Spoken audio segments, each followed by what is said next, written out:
I want to end my teaching tonight by teaching us something about the law of process. Je vais finir mon enseignement ce soir en nous apprenant quelque chose sur la loi du processus. S'il vous plaît, ouvrez votre cœur et ouvrez votre esprit, parce que pour certains d'entre vous, ce sera une réponse maintenant à votre prière. Êtes-vous prêt à prier une fois de plus? Seigneur, ouvre mes yeux encore une fois. Ouvre mes yeux pour le bien de mon destin, pour le bien de tous ceux qui me regardent. Assurez-vous que vous priez. Ceux qui nous suivent en ligne, notre famille Zaria et ceux qui se connectent à travers le monde, assurez-vous que votre cœur est ouvert. Priez, que ce soit du fond de votre cœur. Ouvre mes yeux. Alléluia. Écrivez ceci comme sous-sujet, la loi du processus. Je dois vous apprendre cela très rapidement. Marc le chapitre 4 et le verset 26. Marc le chapitre 4 à partir du verset 26 au verset 32. Beaucoup de grandes personnes ont abandonné le destin parce qu'elles n'ont pas compris ce mystère du royaume appelé la loi du processus. La Bible dit, il dit encore qu'il en est du royaume de Dieu comme quand un homme jette de la semence en terre. Qu'il dorme ou qu'il veille nuit et jour, la semence germe et croît sans qu'il sache comment. La terre produit d'elle-même d'abord l'herbe, puis l'épi, puis le grain, tout formé dans l'épi. Et dès que le fruit est mûr, on y met la faucille, car la moisson est là. Il dit encore, à quoi comparerons le royaume de Dieu, ou quelle parabole le représenterons-nous? Il est semblable à un grain de sénévé qui, lorsqu'on le sème en terre, en est la plus petite de toutes les semences qui sont sur la terre. Mais lorsqu'il a été semé, il monte, devient plus grand et que tous les légumes et pousse de grandes branches en sorte que les oiseaux du ciel peuvent habiter sous son ombre. J'ai eu le privilège d'apprendre cette loi profonde du destin très tôt dans la vie, la loi du processus. Écrivez ceci tout le monde. Vous devez être testé et éprouvé afin d'être honoré par Dieu. Vous devez être testé et éprouvé afin d'être honoré par Dieu. Deutéronome chapitre 8, nous regardons les Écritures du verset 11. Vous devez être testé et éprouvé afin d'être honoré par Dieu. Il n'y a personne qui goûtera à l'honneur authentique du royaume en ce qui concerne le destin et le royaume jusqu'à ce que, et à moins que vous ne soyez testé et que vous ne soyez approuvé. Nous commençons notre lecture à partir du verset 11. La Bible dit, « Garde-toi d'oublier l'Éternel ton Dieu, au point de ne pas observer ses commandements, ses ordonnances et ses lois que je te prescris aujourd'hui. Lorsque tu mangeras et tu te rassasieras, lorsque tu bâtiras et habiteras de belles maisons, lorsque tu verras multiplier ton gros et ton menu bétail, s'augmenter ton argent et ton or, et s'accroître tout ce qui est à toi, prends garde que ton cœur ne s'enfle et que tu n'oublies l'Éternel ton Dieu qui t'a fait sortir du pays d'Égypte, de la maison de servitude, et qui t'a fait marcher dans ce grand et affreux désert où il n'y a de serpents brûlants et des scorpions dans les lieux arides et sans eau, et qui a fait jaillir pour toi de l'eau du rocher le plus dur, qui t'a fait manger dans le désert la manne inconnue à tes pères, afin de t'humilier et de t'éprouver pour te faire ensuite du bien. Laissez-moi vous dire sincèrement, Dieu teste les gens, Dieu éprouve les gens, même les hommes éprouvent les gens avant de les élever. Il n'y a pas d'homme responsable, il n'y a pas de chef responsable, il n'y a pas de père responsable qui ne testera pas et n'éprouvera pas les gens afin de vérifier leur capacité avant de les élever. Même leur tendance, vous devez être testé. Psaume 66, le verset 12. La Bible dit, tu as fait monter des hommes sur nos têtes. Nous avons passé par le feu et par l'eau, mais tu nous en as tirés pour nous donner l'abondance. Lequel est le meilleur, feu ou eau? Sommes-nous ensemble? C'est comme dire lequel est préférable de mourir par balle ou de mourir par une flèche. Les deux vous causeront quelque chose à votre corps. La Bible dit que tu as fait monter des hommes sur nos têtes. Nous avons traversé l'eau et le feu, mais après tout cela, tu nous as amenés dans un endroit riche. Le processus est très puissant. Il y aura toujours des saisons dans la vie d'un homme où Dieu vous éprouvera, que vous devez élaguer toutes les tendances qui peuvent détruire et avorter votre avenir glorieux.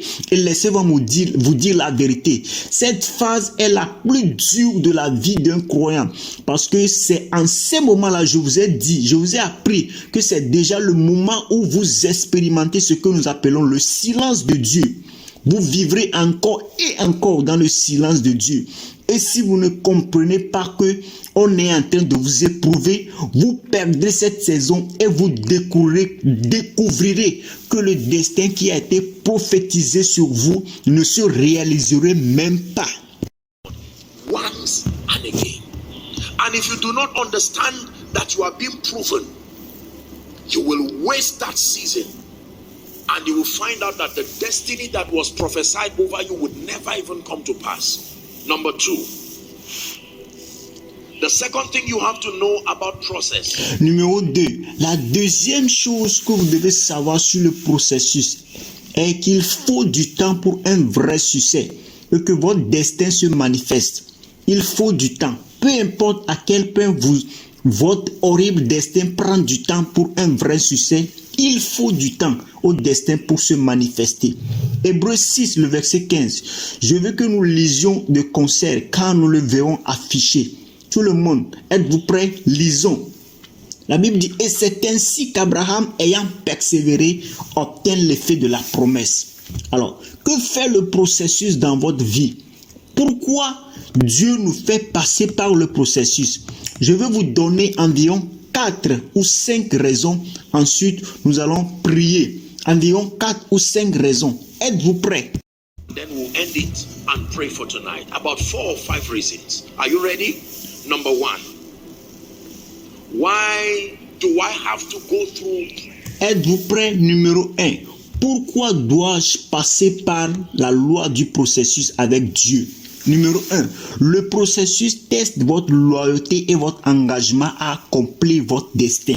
Le processus testera votre loyauté et votre engagement, pas seulement avec Dieu, votre loyauté et votre engagement à accomplir votre destin.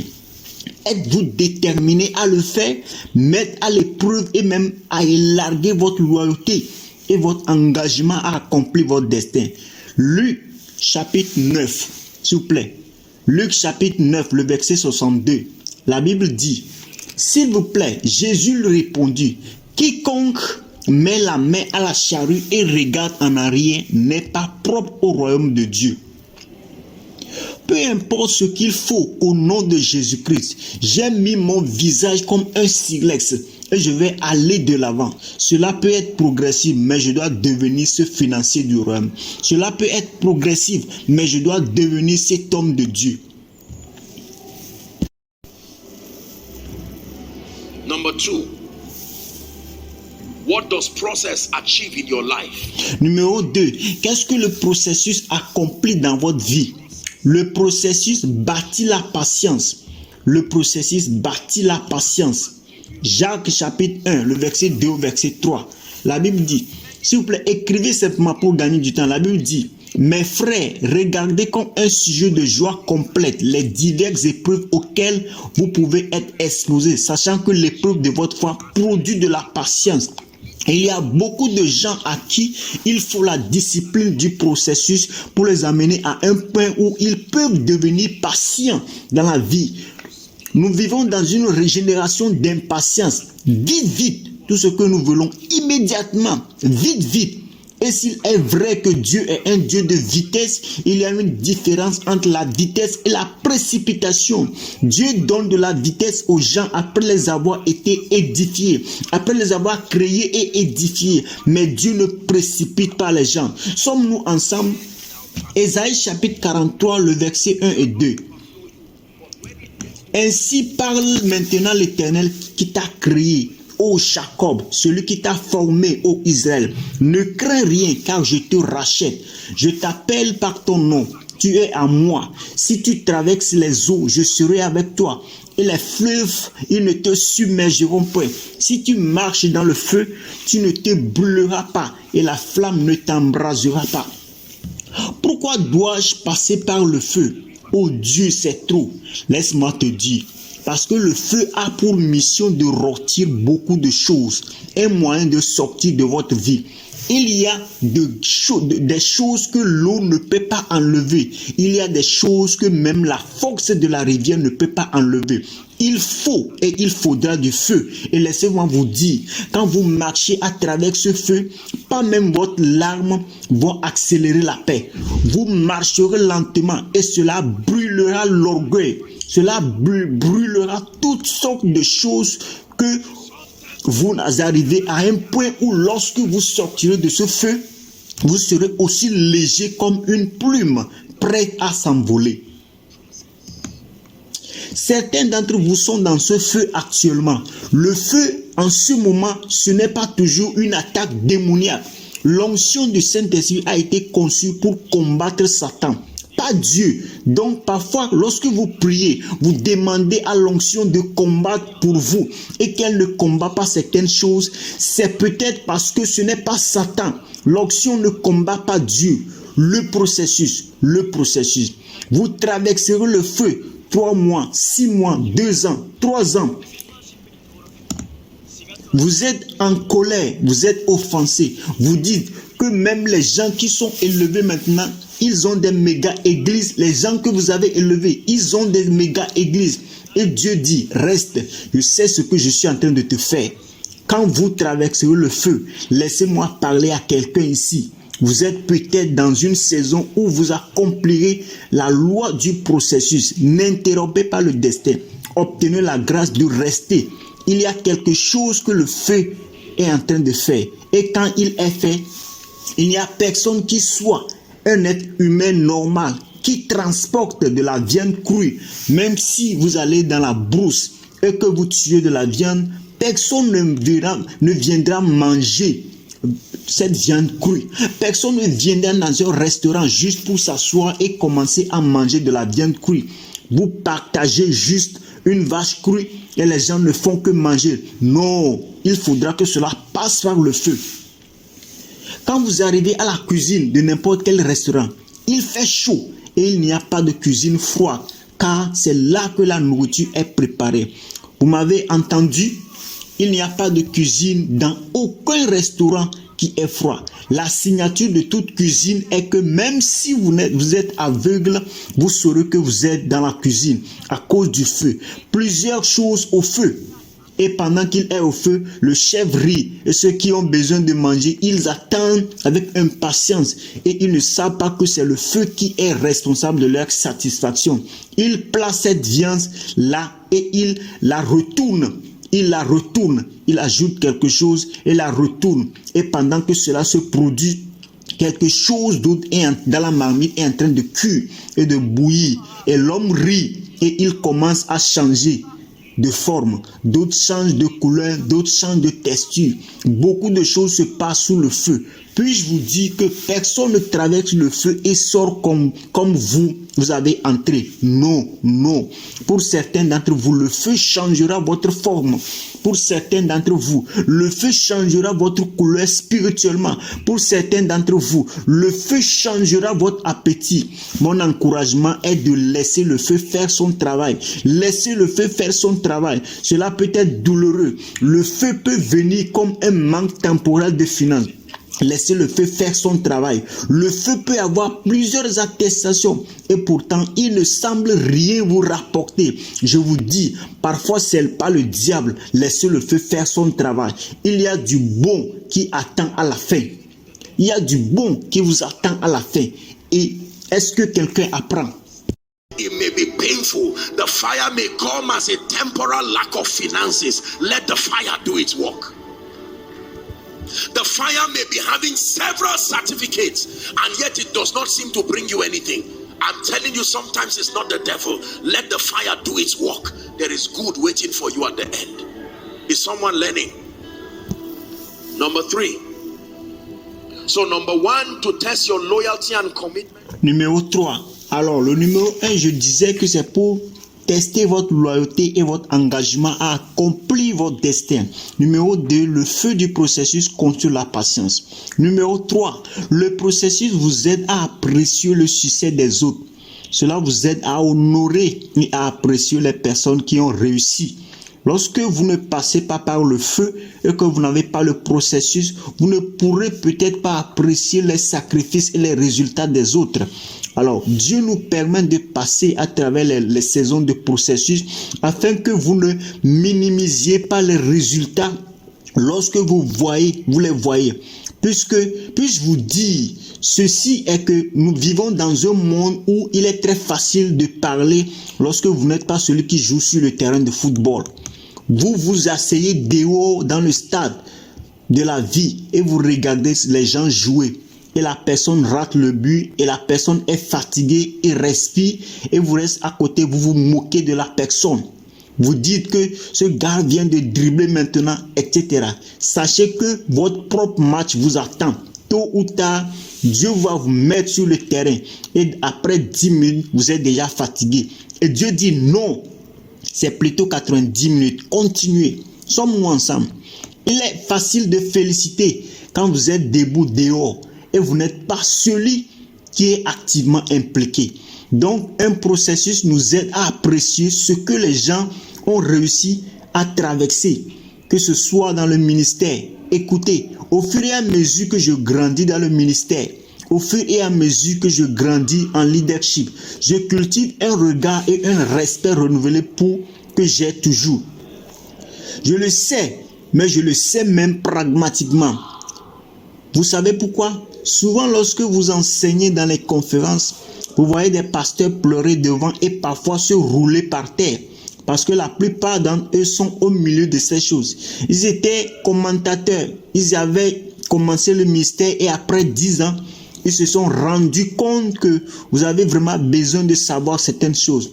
Et pour beaucoup de jeunes, il est facile de voir nos parents et ceux qui nous ont précédés et de marquer leur script et d'écrire toutes sortes de choses et de dire que c'est mon père.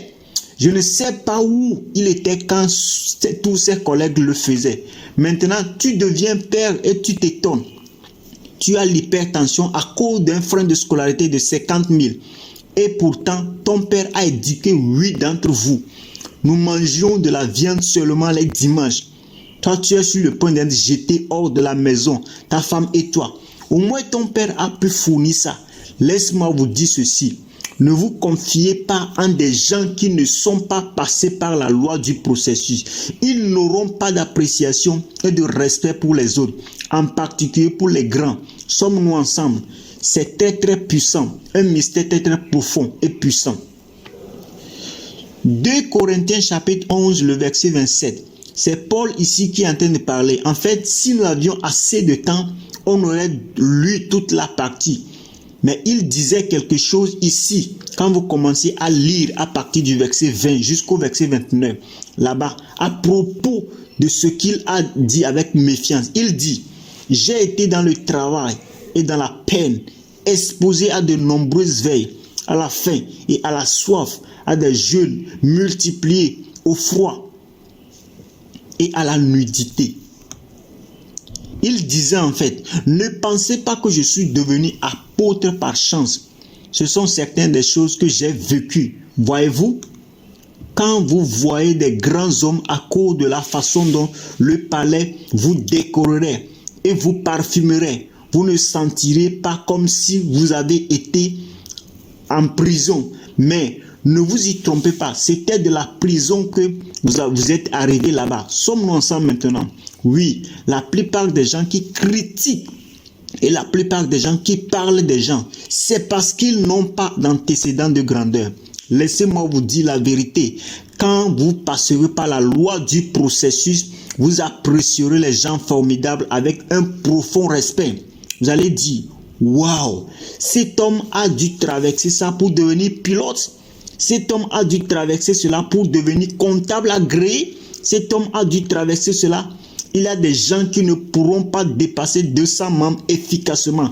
Les ennuis de 10 membres les déprimeraient jusqu'à ce qu'ils sombrent presque dans la dépression. Et pourtant, vous voyez un homme diriger un ministère de milliers de personnes. Et tous ces gens, et vous dites qu'ils ont juste de la chance. Parfois, Dieu aide les critiques en leur donnant des opportunités. Ceux qui critiquent les gens, la façon dont Dieu les aide, c'est qu'il leur donne les opportunités. Ce que vous critiquez, Dieu vous donnera cela comme cadeau. Prenez et ensuite vous verrez cela comme une percée. Et par vous-même, vous verrez. Il y a beaucoup de gens qui peuvent critiquer. Ne suis-je pas aussi dire par exemple, et Dieu dit, d'accord, laissez-moi vous ouvrir les portes et vous prêcherez pendant 3 mois sans arrêt. À la fin, vous vous assurez et vous chercherez quel sujet n'ai-je pas prêché. Le leadership, je l'ai dit l'autre jour. Oh, j'ai prêché ce jour-là sur Abraham. J'ai prêché à son sujet. Et ensuite, vous saurez maintenant l'homme qui fait 3 cultes ou 5 cultes ou prêche environ 8 sermons chaque jour. Et il a fait pendant 3 à 4 décennies sans faute. Vous savez maintenant que ces gens ont quelque chose à dire. Sommes-nous ensemble? Mon oncle est un homme qui est si cupide, ne donne pas d'argent à personne. Pas de problème. Dieu vous aide en vous donnant vos premiers 5 millions. Et comme dès que ces 5 millions arriveront, quelqu'un dira, s'il vous plaît, nous avons besoin de cette opération, nous avons besoin de cette somme pour une opération. Nous avons besoin que vous donniez 3 millions, sinon quelqu'un mourrait. Et je vous ai vu dans une maison, dans une vision. Et Dieu m'a dit que je dois venir chercher de l'aide chez vous. Et c'est là que vous saurez que, donc ce n'est pas facile comme ça. Dans la vision, j'ai vu quelqu'un vous donner 5 millions. C'est vrai, monsieur. Vous ne savez pas si vous devez mentir ou dire la vérité. Maintenant, vous savez ce que ça fait quand vous dites aux gens de me donner de l'argent n'importe quand et ils continuent de te donner. Laisse-moi te dire la vérité. Jusqu'à ce que tu ne sois là, tais-toi juste. Laisse-moi te répéter jusqu'à ce que tu sois là, portant les chaussures jusqu'à... Just keep quiet. Is God speaking to us? Est-ce que Dieu nous parle? Numéro 4, êtes-vous prêt? Pourquoi Dieu nous fait passer par le processus? Êtes-vous prêt? Pour créer des souvenirs et des expériences dans nos vies qui nous aideront à maintenir le succès qui est devant nous. Pour créer des souvenirs et des expériences qui nous aideront à maintenir le succès qui est devant nous. C'est très puissant. Pourquoi traversons-nous le processus? Pourquoi vous devez vous inscrire à la loi du processus? Parce qu'il y a quelque chose que vous traverserez pendant cette saison de douleur qui vous aidera à être en mesure de gérer la grandeur. Puis-je vous dire, demandez à quiconque ayant testé d'une véritable grandeur. Il y a une compétence qu'il faut. Il y a de nombreuses années, j'ai fait un rêve. Et dans ce rêve, un homme de Dieu dans cette nation, il se tenait sur scène. Et j'ai été invité à venir prêcher. Je me considérais dans ce rêve que, comment pouvait-il me donner cette grande plateforme? Et puis, quand je suis venu dans le rêve, quand je suis monté, j'ai découvert qu'il n'était pas debout sur le sol comme ça. C'est comme s'il devait escalader la chair, se tenir debout, et c'était tellement glissant. Quand je me tenais là, je devais le tenir et dire, est-ce que j'essaie juste de prendre pied? Et pourtant, l'homme se tenait là très facilement. Je me suis réveillé de ce rêve et j'ai dit, waouh, il a une compétence à se tenir ici. C'est plus que juste faire face au pupitre. Il y a ceux qui ne se sont pas bien tenus. Ils n'ont même pas résisté jusqu'à 2 ans. Si vous voyez des gens debout ici, tout ce que vous voyez n'est pas tout ce qu'il y a. Alors, laissez-moi vous dire ceci. Il y a beaucoup de gens aujourd'hui, respectueusement par là. Ce n'est pas pour minimiser votre pédigré ou au moment où vous voyez 10 millions, 100 millions, 1 milliard, vous allez courir d'une manière que Dieu va vous demander. Où es-tu? Je ne peux plus te retrouver. Je ne peux plus te retrouver. Ce n'est pas seulement ton pasteur même qui ne peut pas te retrouver. Où es-tu? Ta femme ne peut même pas te retrouver. Tes enfants ne peuvent même pas te retrouver. Ton destin ne peut même pas te trouver. Alors, attendez, si Dieu sait que c'est le poids de l'honneur qu'il apporte, il vous soumettra à travers une saison qui, peu importe le niveau d'élévation, le souvenir de ce que vous avez traversé. Pensez-vous que Joseph va gâcher son opportunité comme ça? Je vous l'ai appris ici. Après de nombreuses années passées en prison, non. Ils maximiseraient le destin. La plupart des gens qui gaspillent la grandeur parce qu'ils n'ont pas... La plupart des gens qui gaspillent la grandeur, c'est parce qu'ils n'ont pas vraiment payé le prix, le sérieux prix pour cela. En particulier pour ceux qui l'ont hérité. Il y a une différence entre quelqu'un qui vient d'hériter de la richesse et des bénédictions comme ça et quelqu'un qui est parti de -1 avant d'arriver à 0, avant de commencer à grimper. Ils sont beaucoup disciplinés. La mauvaise gestion et la discipline est souvent parce que nous n'avons pas d'antécédent de processus. Sommes-nous ensemble? Oui. Quand l'orgueil veut prendre le contrôle de votre vie, le Saint-Esprit peut facilement choisir une histoire de votre vie et vous le rappeler. Souviens-toi d'où je t'ai amené et rapidement, tu t'appelles à l'ordre. Malheur à tout grand homme qui n'a pas d'histoire, d'expérience, d'où l'Esprit ne peut tirer pour mettre de l'ordre dans ta vie. Tu n'iras pas loin. Sommes-nous ensemble? En fait, la raison finale pour laquelle nous passons par le processus est que, de sorte qu'à travers la douleur et à travers le processus, nous puissions acquérir de l'expérience pour pouvoir élever les autres. Pourquoi Dieu nous introduit le processus dans nos vies? Afin qu'à travers la douleur et à travers le processus que nous traversons, nous gagnions de l'expérience et qui nous permettra d'élever les autres. 2 Corinthiens chapitre 1, le verset 4. La Bible dit: qui nous console dans toutes nos afflictions, afin que par la consolation dont nous sommes l'objet de la part de Dieu, nous puissions consoler ceux qui se trouvent dans quelques afflictions. Lorsque vous passez par le processus, le jour où vous voyez quelqu'un traverser, vous pouvez tirer de votre expérience et dire: oh, j'étais passé par là. Homme de Dieu, ne vous inquiétez pas. Apôtre, j'ai tellement de... Apôtre, je donne tellement à mes membres.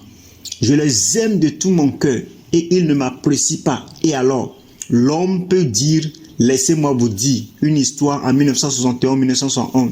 Je me souviens d'avoir prêché, ils m'ont battu, ils m'ont chassé d'un village.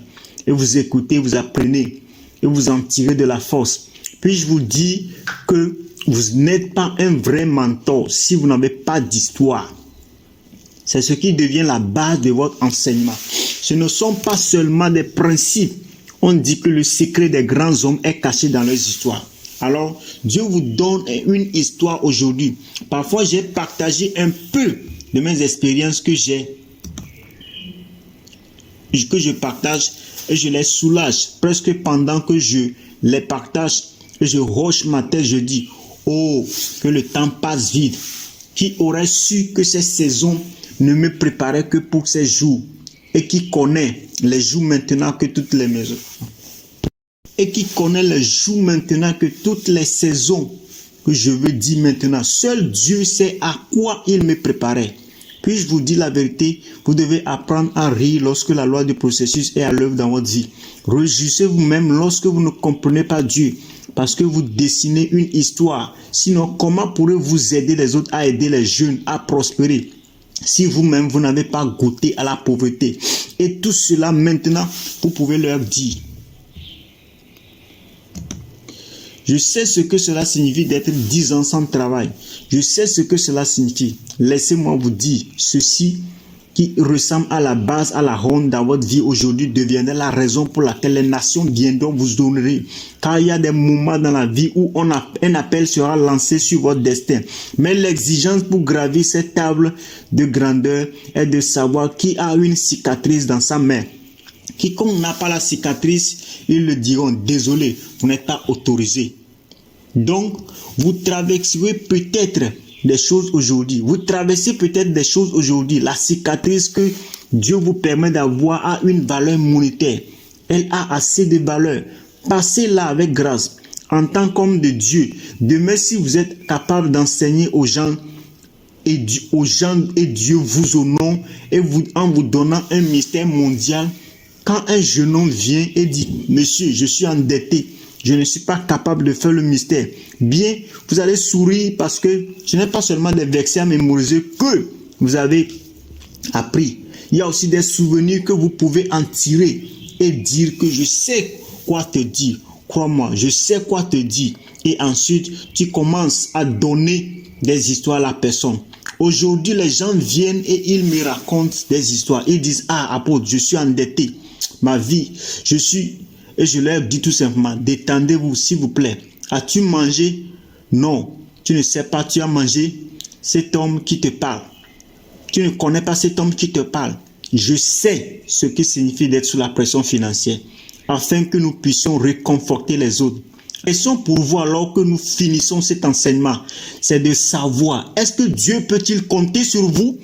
Est-ce que vous allez rejoindre toutes ces personnes-là qui ont déçu Dieu et qui ont déçu le destin, ou bien allez-vous en décider? Will put on your head. My question for you as we wrap up tonight's teaching is, can God count on you? Are you going to join the many who have disappointed God and disappointed destiny? Or are you going to make up your mind